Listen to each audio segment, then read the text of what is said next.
So the problem is I got so many things I want to talk about, and I just keep adding more to the list.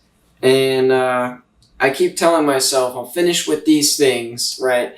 And then I'll start going back because I tend to ramble, and I'll start just taking out the key ideas and condensing everything down into something that people can actually listen to and take something away from it without having to deal with all my, So it's not going well because I keep coming up with things that I want to talk about, and I keep coming up with things that's like, hey, this, once again. And so I pinned a couple things here, so maybe we'll just start with what I pinned. Maybe we'll do that. Yeah. So we're gonna start with metal. I was working, and I had like a spoon basically, and I was looking at it. I'm like, this just keeps its shape, and it just kind of struck me, and I was like, that's so weird, right? Because like it just like you can hit it on the ground, you can smack it on things, and it doesn't change, and it's like kind of crazy, right? It just kind of keeps its shape, and it's just like, yeah, no big deal, because when you really think about it, there's basically nothing there, right? Like if you zoom in really far, right, in theory there's basically nothing there, right? But yet it's this solid object, and I don't know, I just think that's crazy. And it's really not only metal that does this, but I was just like looking at like a thin bit of metal, and I was thinking about like how hard it is to bend just such a thin piece of metal. And it just really struck me, and I was like, whoa, what the heck? Anyway, moving on. It doesn't change form unless enough energy is put in either as force or heat. So what is causing this? Why does more energy allow it to move? The bonds hold it together, so why does more energy affect these bonds? More energy allows these bonds to shift. Why? More energy, more room to move? It's because there is more mass to be attracted to and less of a restriction in movement. Cold welding allows metal to bond to metal if nothing is in between them, more common with same materials. So, oh wow. Oh wow. That was my first time tasting that. I don't know if I like it. It's my homemade limeade. But it's very, maybe the word's astringent or bitter. It didn't taste as good as I thought it was going to taste. My lemonade was much better. Yeah, all right. Well, good to know, I guess. So basically, what I'm saying here is that, when you put energy into like a piece of metal, then it becomes a lot more malleable, right? And the reason is because there's energy available. And I've talked about this, that metals are very dense and they pack close together because there's not a lot of available energy. But when you put energy in by applying force to it or heating it up, and you're putting energy in there, then all of a sudden the metal goes, oh, okay, there's some freedom here. We don't need to hold on so tightly, right? And there's more freedom to move. But as soon as you bend it, right, you bend it and then you stop, it stays in that position now because now there's no longer that energy being provided to allow it to move around and do whatever it wants, right? And all of a sudden it's got to like tighten back up again. And In a vacuum, there's this thing called cold welding, where you put two metals together and they just automatically basically stick together. And this is because, well, if there's no air in between them to get in the way, then what we're seeing is that these molecules or atoms are coming into contact and they're are getting close to each other, and since there's nothing in the way to hold them separate, they keep moving closer and closer until they're smushed up against each other, because they're just absorbing energy around them, right? And it works best with like materials because like materials can pack the closest together, in theory, right?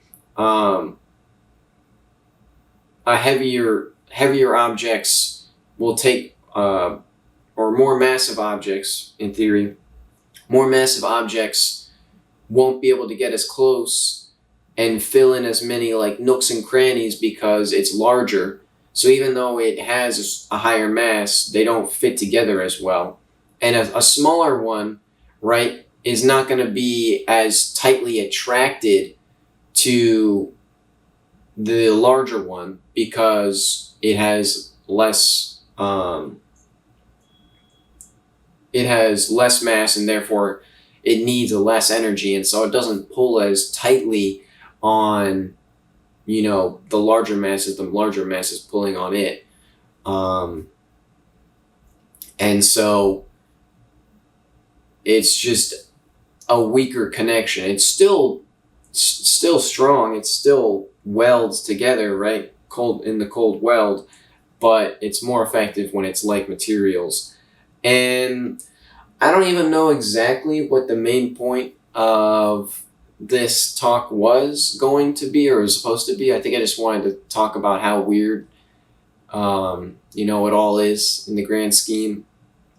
And this is kind of part of my problem because, it's hard to keep track of all these little things I'm saying, I guess. But, just the mechanics of metals and just any material in general and how putting energy in allows you to move it around and stuff, it just makes so much sense with what I'm saying, right? And I don't know. I'm kind of getting lost in my own ideas and theories here because I don't even know what the general population believes is happening there.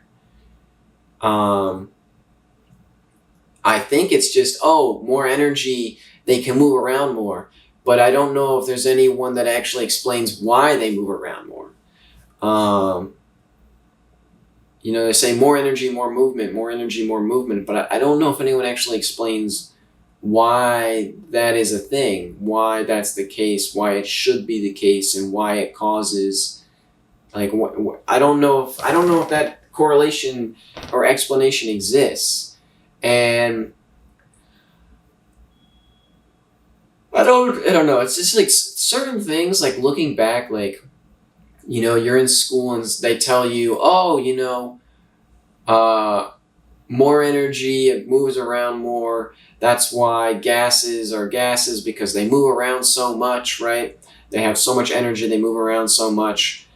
But I don't think I ever really thought to ask why. Because I think the explanation is, because they have more energy. But realistically, why does more energy mean more movement? And, I don't know if there's a good explanation for that. Maybe there is. I don't know. Like I said, I'm kind of getting lost in my own ideas here because it all just makes so much sense. But it's also why I keep coming up with more things to talk about, because I keep seeing these things and I'm like, hey, another thing I should talk about because that makes sense too. And I just keep seeing so much stuff. I just watched a video about capacitors, and I was like, I didn't know how capacitors work, but I'm watching this watching this video, and I'm like, that's almost exactly what I think a standard, like a particle is doing on the small scale. Like on the individual scale, a particle is basically doing what a capacitor does, in an alternating kind of current situation.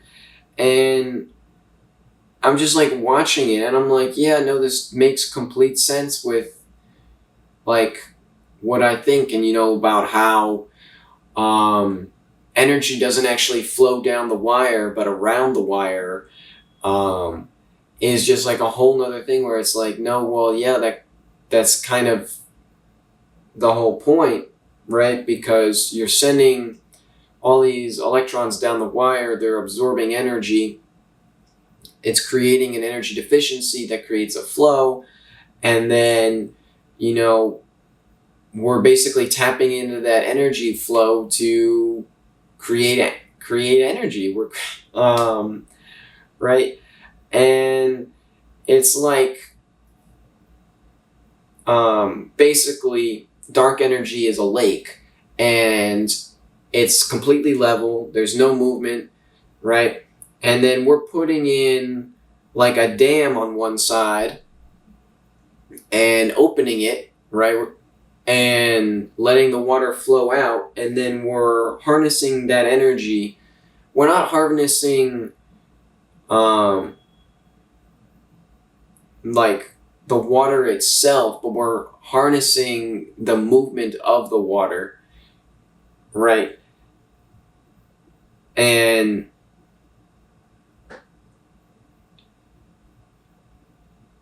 I don't know. It just, I was gonna do. I want to do some talks so bad, but it's already pretty late. I'm tired, and I'm kind of like, I don't even know what I need to say still, because I've had so many videos that I've done now that I really do need to go back and consolidate, because I feel like I've said just about everything I really need to say, and at this point I'm just pointing to more examples of why it makes sense. And I don't know if that's really necessary. I think it's more necessary to just explain to people what I'm thinking, and maybe make a better quality video that it is more concise. I don't know. It's just, I feel like I'm just saying the same thing over and over again at this point. So I don't know. It's nothing new. Like if you understand what I'm saying and you've been listening to what I'm saying, then this is nothing new. This is to be expected. So I don't know. I think I'm tired. I'm gonna eat and go to bed. I thought I was ready. I'm not. Peace out.